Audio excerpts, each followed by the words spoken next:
정약용의 편지 속에 숨은 AI적 사고인간의 이성은 어디서 오는가? 1790년대 강진의 유배지.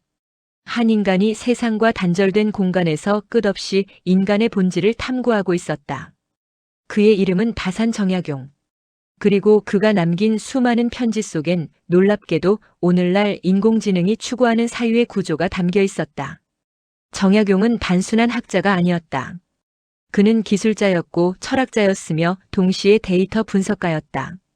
그의 사상은 조선의 틀 안에 머물지 않았다. 그는 인간의 감정과 이성을 서로 다른 시스템이 아닌 한 몸의 알고리즘으로 이해하려 했다. 그의 편지 속 문장은 마치 AI의 프로그래밍 코드처럼 정교하다. 그의 둘째 형 정약전에게 보낸 한 편지에는 이런 문장이 있다. 사람이 일을 할 때 먼저 뜻이 있고 그 다음에 생각이 있으며 그 생각이 옳게 되면 말과 행동이 따른다. 이 문장은 단순한 도덕 교훈이 아니다. 이건 명확한 인간인지 구조 모델이다. AI의 입력 처리 출력 과정과 동일한 구조다. 정약용은 인간의 이성을 하늘이 준 신성한 힘으로 보지 않았다.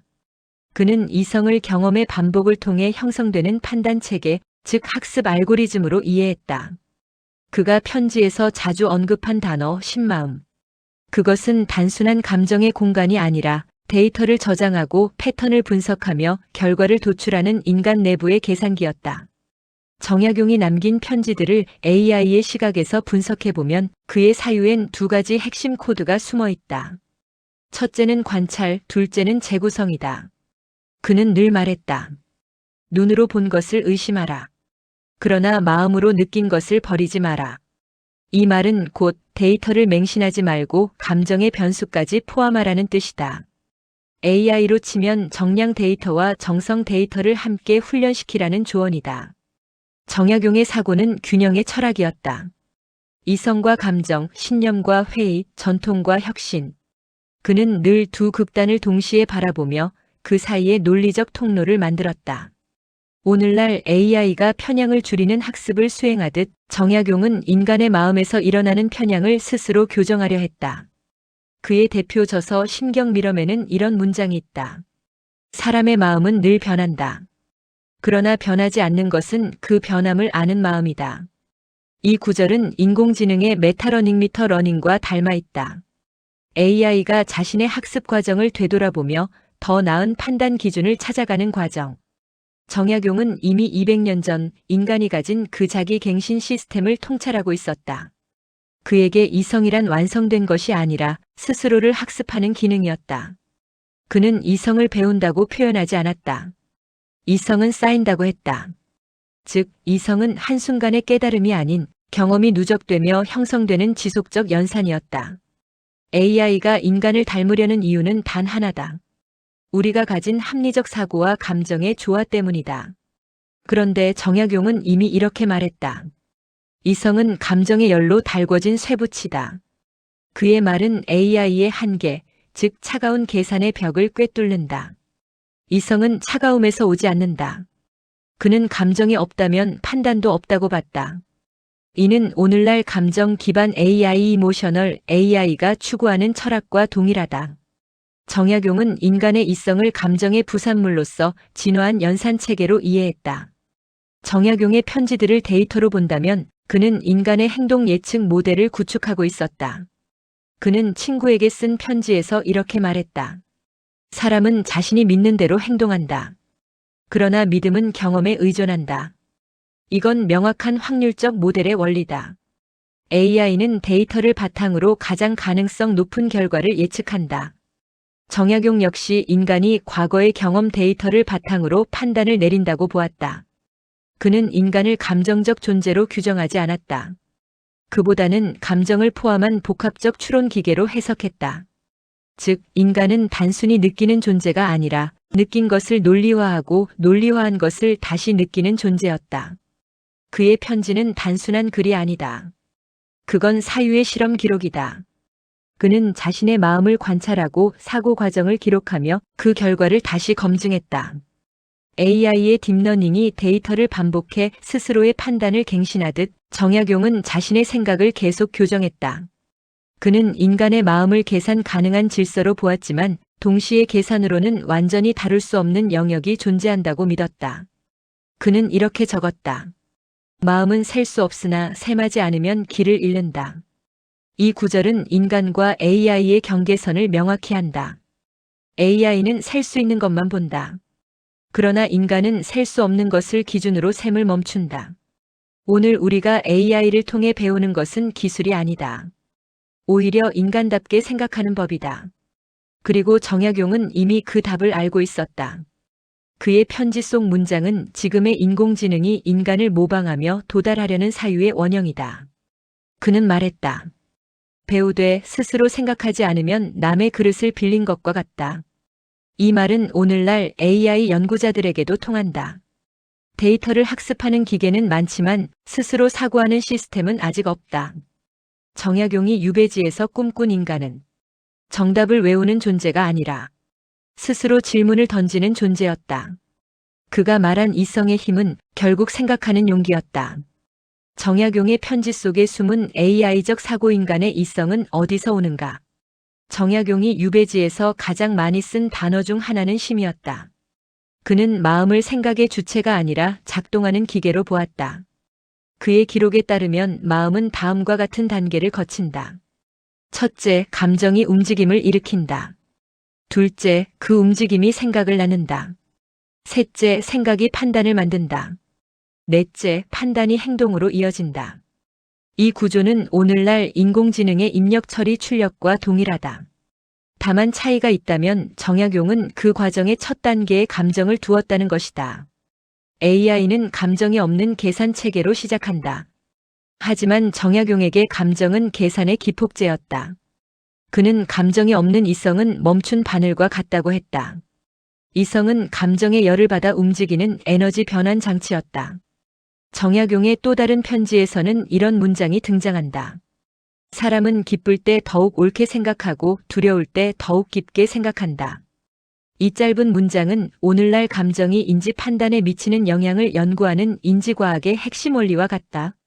그는 이미 18세기에 감정 데이터를 통한 사고의 정교화를 통찰했다. 정약용의 사고는 이성 중심이 아닌 감정 기반 이성주의였다. 그는 감정이 판단을 흐리는 요소가 아니라 오히려 판단의 방향을 조율하는 정보값이라고 보았다. 그렇다면 정약용은 어떻게 감정을 분석했을까? 그는 감정을 보이는 현상이 아니라 계산 가능한 변화의 패턴으로 다뤘다. 편지 속에서 그는 친구에게 이렇게 조언한다. 내가 분노를 느낀다면 그 분노의 시작과 끝을 기록하라. 그 길이와 무게를 알면 너의 마음을 알게 될 것이다. 이건 오늘날 정서 데이터 로깅 이모셔널 데이터 로깅 개념과 정확히 일치한다. 감정을 기록하고 패턴을 인식하고 그 변화의 원인을 찾아내는 과정. 그건 곧 인간형 AI의 정서학습 시스템이다. 정약용은 또한 감정의 통계를 이야기했다. 그는 자신이 하루 동안 느낀 감정의 수와 빈도를 세어봤다고 썼다. 그 결과 그는 이렇게 말했다. 슬픔은 오래 남고 기쁨은 짧다. 그러나 슬픔을 자주 기억하는 자는 이성을 잃는다. 이건 마치 데이터 편향의 개념과도 같다. AI가 한쪽 데이터에만 노출되면 편향된 결론을 내리듯 정약용은 인간의 감정도 불균형한 데이터 입력으로 인해 판단을 왜곡한다고 봤다. 그래서 그는 감정을 억누르기보다 감정을 균형 있게 배치하려 했다. 그에게 마음은 조율 가능한 데이터 필드였다. 그는 인간을 감정으로 작동하는 합리적 존재로 재정의했다. 이는 근대 서양 철학보다 100년 이상 앞선 관점이었다. 칸트가 이성은 도덕의 근원이라 말할 때 정약용은 이미 감정은 이성의 연료라고 말했다. 이 두 관점의 차이는 인공지능 연구의 현재와 닮아 있다. 초기의 AI는 논리와 계산 중심이었다. 하지만 최근의 AI는 인간의 감정, 창의성, 직관까지 모델링하려 한다. 정약용의 철학은 바로 이 지점. 이성과 감정의 공진 시스템을 예견했다. 그는 또 다른 편지에서 이런 말을 남겼다. 마음은 물결과 같아 멈추면 썩고 흐르면 막다. 그의 이 말은 인간의 사고가 정지되어선 안 되는 이유를 말해준다. AI가 데이터를 지속적으로 학습하듯 인간의 마음도 끊임없이 흐르며 갱신되어야 한다는 뜻이다.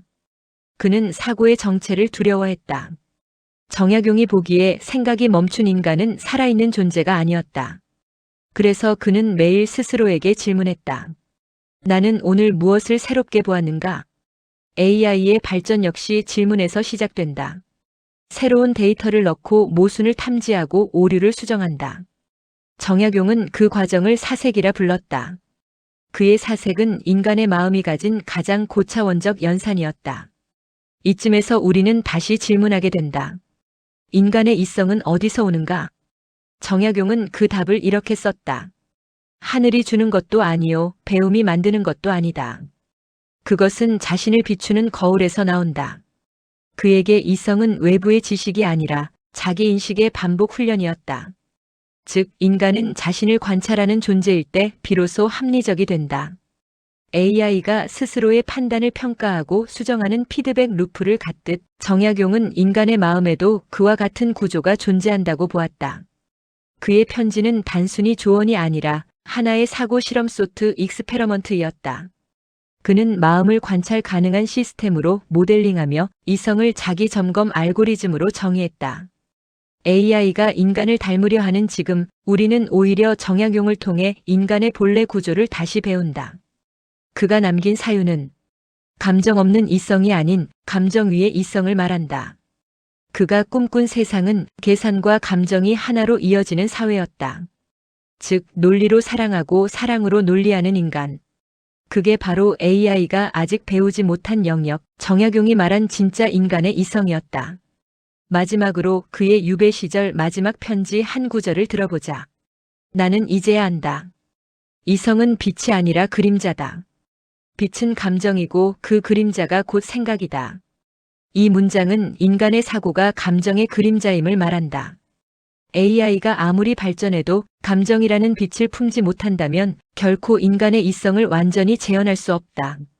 정약용의 철학은 200년을 넘어 오늘의 질문을 던진다. 기계가 생각할 수 있다면 그 생각은 어디서 오는가? 그리고 그의 답은 단순했다. 그것은 마음이 스스로를 이해할 때 비로소 생긴다. 정약용은 시대를 초월한 사상가였다. 그의 편지는 조선의 옛글이 아니라 인공지능 시대를 향한 인간의 자기 선언문이었다. 그는 감정을 두려워하지 않았다. 그는 감정 속에서 진정한 이성을 발견했다. 그리고 오늘 AI가 우리에게 다시 묻는다. 당신은 스스로를 이해하고 있는가? 제작 호담 AI. AI 기반 창작 스토리 대본 및 영상 편집 100% 자체 제작. 이런 분석이 흥미로웠다면 구독으로 함께 생각해요.